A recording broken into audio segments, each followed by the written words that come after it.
Hi, and welcome. Steve Deal here with Forgiveness Ministries. And again, I'm very glad you're here because you're interested in learning more about what real forgiveness is and how to practice it. And you have some sense that practicing real forgiveness must have a very positive benefit for who you are as a person and in your relationships. And I would say you are absolutely right, even more than you realize. You see, forgiveness, practicing real forgiveness, all aspects of it, is God's solution to a problem he calls sin. And we're going to talk in other videos about the two sides of the problem of sin. But one of those two sides has to do with the destructive nature of sin. This thing that God calls sin is destructive to the human soul. It damages the human soul, and it destroys loving relationships. Now, you might not have realized that or said it quite in that way, but I know that you're living in the reality of that truth, that sins destroy loving relationships and damage the human soul. You feel that damage inside of you every day. The guilt, the shame, the pain, the anger, the depression, the worry, the fear. Those are symptoms of the damaging nature of sin. And you feel it in your relationships, because I know that none of us have perfectly loving relationships with anyone, because we ourselves have been damaged by sin and the other people have been damaged by sin.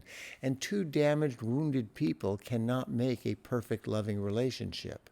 And so all our relationships are at best unsatisfactory, and we long for more in them. And often our relationships are downright destructive, and we have to escape from them. This thing that God calls sin damages the human soul and destroys loving relationships. Jesus said it this way in John 10:10. He said, "The thief comes only to steal, kill, and destroy." Now, in the context of when the Lord said this, the thief could mean false teachers, and it certainly would apply to them. Most people think the thief in this statement refers to Satan, and it is certainly true that Satan and his demons can only do and will only do three things in your life, in your family, in this world, and that is to steal, kill, and destroy.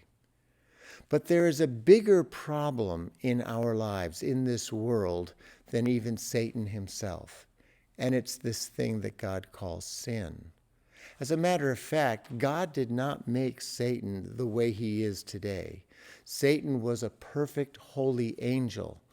But when Satan sinned, we read in the Bible, because sin is so utterly destructive, not just to human beings or to our environment, but even to angels themselves, it changed the very nature of that high angel. And he became the violent, cruel being that we know him to be today.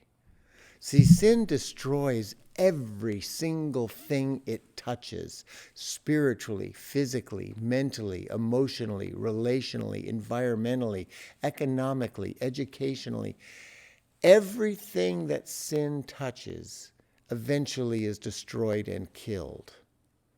That's why Jesus said, "The thief comes only to steal, to kill, and to destroy."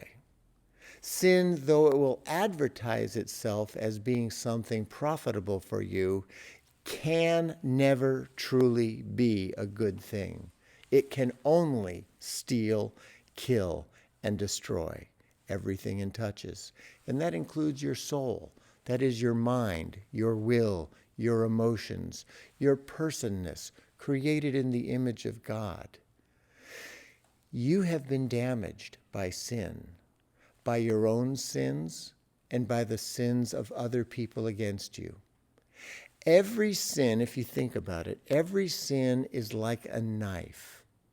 Sins are to the human soul like what a knife is to the human body. And you know, even if you have never been stabbed, that if you get stabbed, you're going to be wounded, you're going to be injured, and your ability to function properly is going to be compromised, and you're going to be in pain. Sins are to the human soul like what a knife is to the human body. The more times you're stabbed, the more damage you will have, and the more pain you will experience. The bigger the knives, the more damage you will have, and the more pain you will experience. Peter did not understand this about sin. He thought practicing forgiveness was a good religious act that would simply please God. And so Peter asked Jesus at one point, "Lord, how many times do I have to forgive the person who sins against me? Please don't tell me it's more than 7 times. I'll talk more about this in another video. But Jesus' answer to him is very important for us to realize. Because at the end of Jesus' answer, he says that a person who is forgiven but who does not forgive other people will find himself handed over to torturers, and torturers work in prisons, which means you will also find yourself in a prison. The purpose of torturers is to cause pain. The purpose of a prison is to limit freedom. So what Jesus was saying to Peter and to you and to me and to all of us is that when we don't practice forgiveness well from the heart, as Jesus said in that teaching, then we will find ourselves in chronic pain with our freedom limited. Now, friends, that's the same description of a physical injury. If you separate your shoulder, you're going to be in chronic pain, and your freedom to use your arm is going to be severely compromised. Your freedom will be limited. If you sprain your ankle, you'll be in pain, and you won't be able to walk or to run the way you did before. Every injury causes pain and limits freedom.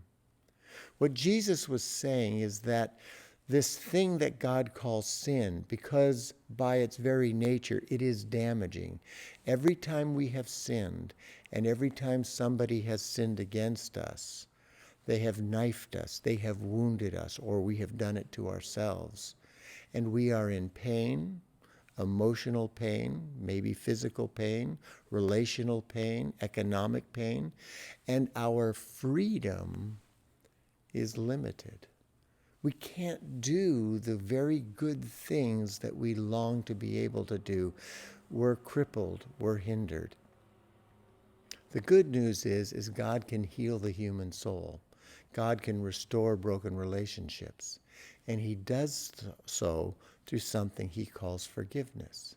And it is a wonderful gift of God that he gives to humanity, to you and to me, to be able to not only to be forgiven, but to forgive others, to ask others to forgive us, to overcome self-condemnation, to resolve our anger towards God, to enter fully into all aspects of the wonderful gift of God's forgiveness.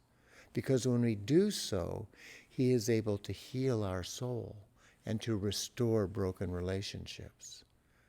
I want you to remember what Jesus said about sin. It can only do 3 things in your life: steal, kill, and destroy. And contrary to the popular notion that is often thrown about, time cannot and does not heal all wounds. Forgiveness, by the grace of God, is what allows God to heal all wounds. Forgiveness may take time. Time doesn't cause healing. So all the sins that you have committed, all the sins that have been committed against you, until you practice real forgiveness, until you learn how to confess your sins and receive God's forgiveness, until you get into the practice of forgiving the people who have and maybe still are sinning against you, until you go to the people and ask them to forgive you, you are still bleeding. You are still broken inside. And God longs to heal you. And he is the only solution through Jesus Christ and his gift of forgiveness for that healing to take place. So thank you for watching. Press the subscribe button so that you can know when future videos come out. I hope you'll watch all the videos because these videos are set up as a teaching series, and you will benefit as you watch each and every one. The more you learn about forgiveness and know it and exercise faith in it and practice forgiveness, the more God can heal you, the more God can set you free. And that's my prayer for you. That's my longing for you. So thank you for watching this particular video. Again, press the subscribe button and go to our website, forgivenessministries.org. And there you can purchase one or both of our books, What You Might Not Know About Forgiveness, and the study book, Developing a Lifestyle of Forgiveness. You can also download for free the Focus on Forgiveness brochure, which is a simple reminder and teaching aid about the basic concepts, the 7 basic concepts that we need to know if we're going to understand and practice forgiveness well. We'll be going over those concepts in these videos. So I hope again that you will press the subscribe button, watch the videos, learn as much as you can about forgiveness. Let God heal you. Let God set you free. Because sin can only steal, kill, destroy. Time does not heal. Practicing forgiveness will allow God to heal you. Thanks for watching.